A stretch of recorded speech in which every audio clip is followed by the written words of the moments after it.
Halo semua, di video kali ini saya mau berbagi tentang em, pengalaman saya, bukan ikut sih karena saya bukan fund manager ya, tapi saya menyaksikan lelang obligasi negara.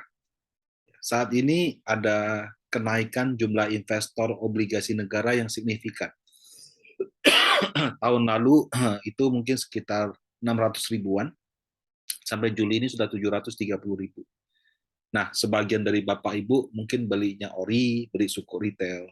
Sekarang BCA ada Welma, banyak bank lah sekarang sudah tawarkan FR gitu. Jadi orang juga beli FR sama sukuk yang bukan seri retail secara eceran. Nah, tapi ada yang pernah nggak sih ikut namanya lelang obligasi negara? Saya yakin banyak dari Bapak Ibu belum pernah punya pengalaman ini. Nah, jadi mungkin yang belum pernah tertarik mau lihat kira-kira seperti apa, bisa ikuti video saya sebagai berikut. Nah, jadi untuk lelang ya, kita mesti tahu dulu nih beberapa ketentuan. Lelang obligasi negara itu tiap 2 minggu. Jadi misalnya minggu 1, 3, 2, 4. Saya nggak tahu urutannya ya, tapi kayaknya 1, 3 itu yang obligasi syariah, 2, 4 itu konvensional, atau kebalik lah, salah satu di antara itu.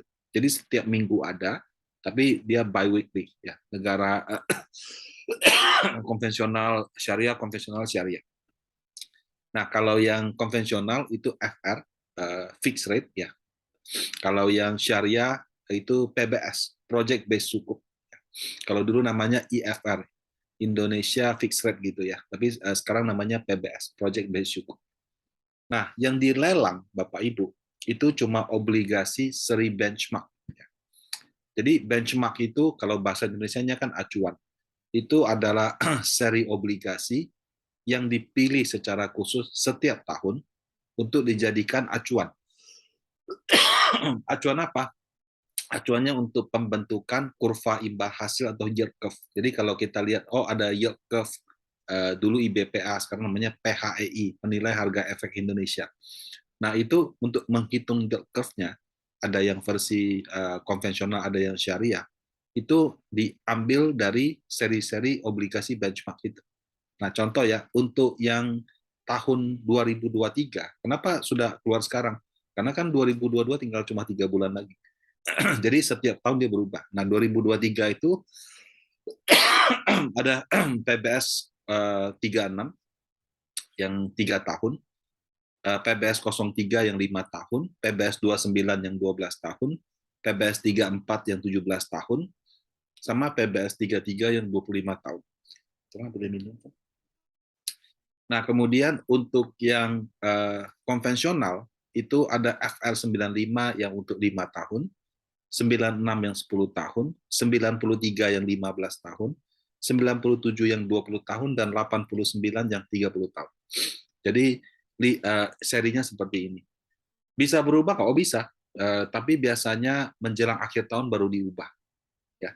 Dan kalau sudah mendekati akhir tahun seperti bulan September, Oktober ini, yang dia lelang itu sudah bukan benchmark tahun ini, tapi benchmark tahun depan. Jadi kebetulan yang saya ikut ini adalah seri-seri yang akan menjadi benchmark di 2023. Apakah pasti seri ini? Ya nanti kita bisa cek. Biasanya di bulan Desember ada surat keputusan daripada Kementerian Keuangan menunjuk seri benchmarknya adalah ini.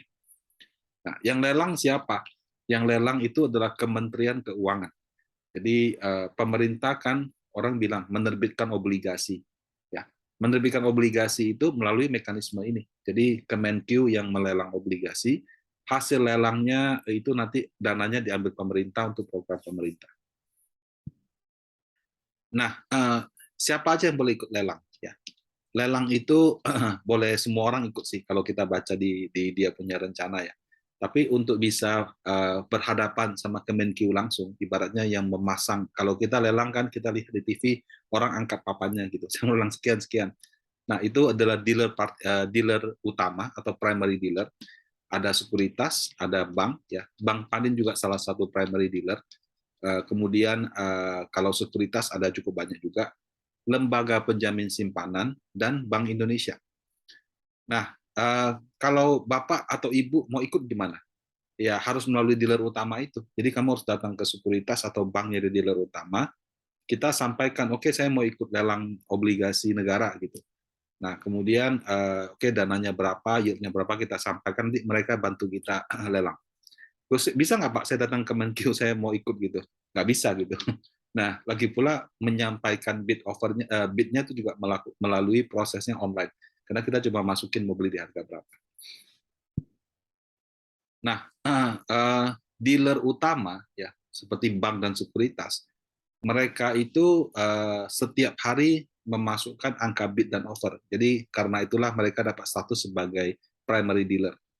Ketika mereka membeli obligasi, itu kadang-kadang bisa mewakili kepentingan dia sendiri. Maksudnya begini, misalnya bank, ya, bank kan terima dana dari masyarakat dalam bentuk tabungan, giro, deposito. Mungkin sebagian daripada dana tersebut belum dia salurkan karena mungkin belum ketemu kredit yang sesuai kriteria dia, atau mungkin ketemu tapi jumlahnya tidak sebanyak deposito yang masuk. Daripada uangnya nganggur, itu mereka belikan obligasi negara. Nah, jadi yang dealer utama ini dia itu beli ya untuk kepentingan dia sendiri, dipakai oleh divisi treasury. Nah, atau bisa juga mereka beli ya untuk dijual lagi, baik oleh treasury-nya ataupun dia jual eceran. Kalau sekarang kita lihat banyak bank yang jual FR itu ya mereka beli grosiran daripada Kemenkyu, kemudian mereka ecer ke nasabah. Di situ mereka ambil margin. Ya. Nah, bisa juga seperti itu. Nah, bisa juga sih kadang-kadang ya ada nasabah yang dalam tanda kutip besar, ya. Karena baru dapat penempatan dana atau apa, jadi mereka mau lelang karena mau beli obligasinya bukan sedikit, jumlahnya cukup besar gitu. Nah, jadi mereka minta tolong, saya mau beli dong obligasi seri ini, jumlahnya besar nih. Kamu tolong bantuin saya untuk lelang itu ya. Nah, kurang lebih seperti itu. Besarnya itu berapa sih? Ya, kalau transaksi obligasi ya Bapak Ibu, jauh lebih besar daripada transaksi saham. Satu seri obligasi itu transaksinya mungkin bisa 2-3 T sehari, yang seri benchmark. Nah, kalau kita di saham, satu saham 1 T ada sih beberapa waktu lalu kayak Bumi, kayak BBCA, BBRI, transaksinya mendekati 1 T. Ya, tapi kalau di seri benchmark itu setiap serinya mungkin bisa 2 T, 3 T, 2 T, 3 T sehari. Jadi sebetulnya obligasi itu marketnya jauh lebih besar dibandingkan saham. Nah, lelang obligasi itu tergantung. Biasanya setiap kali lelang, pemerintah bisa targetnya 9 triliun, targetnya 12 triliun, targetnya 24 triliun. Jadi tergantung dia butuh dana berapa. Nah, untuk kategori nasabah besar yang bisa ikut di lelang tersebut melalui perantaraan dealer utama, ya kita ngomong puluhan sampai ratusan miliar satu kali transaksi. Jadi kalau misalnya ya maaf ya, maksudnya 10-20 M, mungkin itu udah uang besar sekali Bapak Ibu. Punya uang 10-20 M tidak banyak di Indonesia. Tapi kalau kamu mau transaksi 10-20 M, orangnya primary dealernya akan bilang, udahlah nanti beri eceran aja. Kalau kamu transaksinya 80, 100, 200, 300, 500, bahkan ya pernah sih saya juga lihat transaksi sampai 1 triliun gitu dalam ini, ya itu melalui primary dealer. Ya. Nah, lelang itu singkat Bapak Ibu. Setiap hari Selasa jam 9 sampai jam 11 waktu Indonesia Barat. Jadi di kurun waktu tersebut ya primary dealer itu baik untuk kepentingan dia sendiri ataupun kepentingan nasabah yang dia wakili, mereka masukin bid. Ya. Bid dalam transaksi lelang obligasi ada 2. Ada competitive bid, jadi peserta memasukkan, saya mau 100 miliar misalnya. Yield-nya 6%, FR 95. Jadi spesifik kita masukkan nominalnya, yield yang kita inginkan, sama serinya apa. Nah, ada juga namanya non-competitive bid. Jadi peserta cuma masukin berapapun itu, pokoknya saya akan terima di harga rata-rata, yield rata-rata gitu ya. Saya masukin bid 100 miliar. Jadi dia nggak memasukkan besaran yield yang diinginkan. Satu orang boleh ikut 2 macam bid. Kemudian di competitive bid juga bisa memasukkan beberapa harga. Ya, jadi seperti itu. Kita bisa ikut salah satu atau keduanya, dan untuk kompetitif bisa multiple harga. Nah, selanjutnya setelah semua bidder partisipan masukkan, itu akan dikumpulin di siang harinya. Contoh misalnya di siang harinya terkumpul FR95 bid yang masuk total 10T, di mana yang kompetitif itu dari 5,8 sampai 6,4%. FR96 yang 10 tahun misalnya bid yang masuk 12T. Range-nya adalah 6,8 sampai 7,4%. Ya, range-nya itu lebar. Yang di dan yang mana, Pak? Oh, suka-suka pemerintah. Nggak ada istilahnya harga tengah, harga kiri, harga kanan. Jadi Kemenkeu akan menentukan, ya, dia akan hitung-hitung.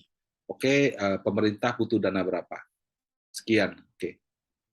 Bunga yang mau dia bayar berapa? Jadi dia juga waktu membayar bunga, dia hitung-hitungan juga. Apakah dia kasih mentok kanan 6,4, 7,4, apakah dia kasih mentok kiri 5,8, 6,8. By the way, ini kebetulan ya. Jadi tidak mesti selisih 1% begini. Bisa aja 5,95, 6,4, 6,4, 6,8, 7,4. Ya, jadi ini kebetulan saja angkanya, ini hanya contoh. Jadi pemerintah yang menentukan. Ya. Nah, ada kalanya mereka lagi BU, mereka akan kasih yield-nya mendekati yang kanan.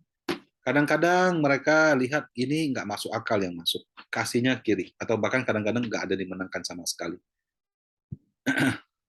Nah, misalnya nih, tadi kan saya kasih contoh, kompetitif bid-nya kita input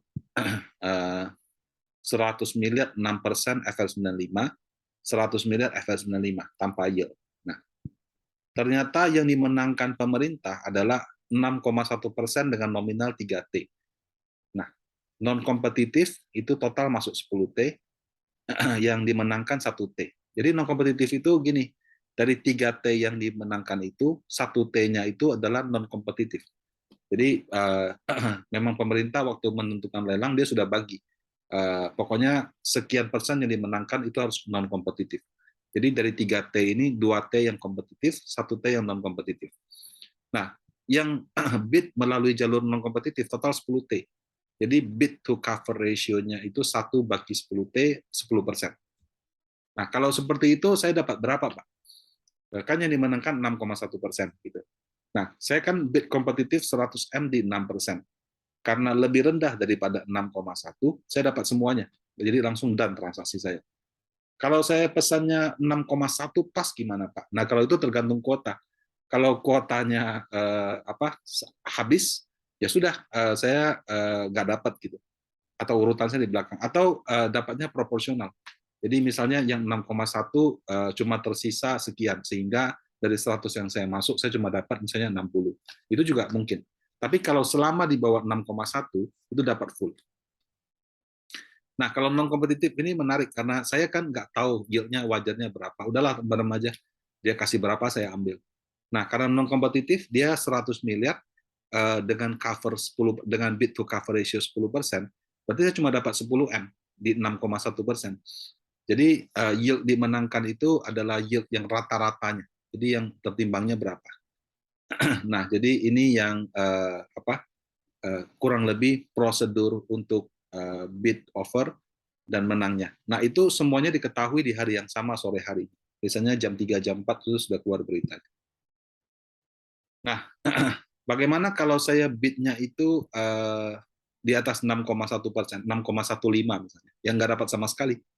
Ya, jadi kalau kita kompetitif bid dan yang dimenangkan adalah di bawah itu, kita nggak dapat sama sekali. Nah, kalau yang non kompetitif itu pasti dapat, cuma tinggal berapa persen, gitu aja. Setelah done bagaimana? Setelah done ya settlement kan. Nah, setelah settlement itu berarti pembayaran Bapak Ibu. Nah, biasanya 2 hari kerja. Jadi kita trade date-nya hari Selasa, bayarnya itu hari Kamis. Nah, kalau sudah, berarti sudah done. Ya, Anda akan mendapat trade confo dari perusahaan sekuritas ataupun bank yang jadi dealer utama Anda. Selanjutnya itu nanti akan disimpan di kamu punya custodian atau di kamu punya sekuritas. Demikian tata cara lelang obligasi negara. Semoga menambah pengetahuan Bapak Ibu tentang obligasi. Mau beli obligasi boleh langsung, tapi menurut saya lebih baik melalui reksadana. Biar manajer investasi seperti Panin yang membantu Bapak Ibu mengurus semua itu. Demikian, semoga bermanfaat.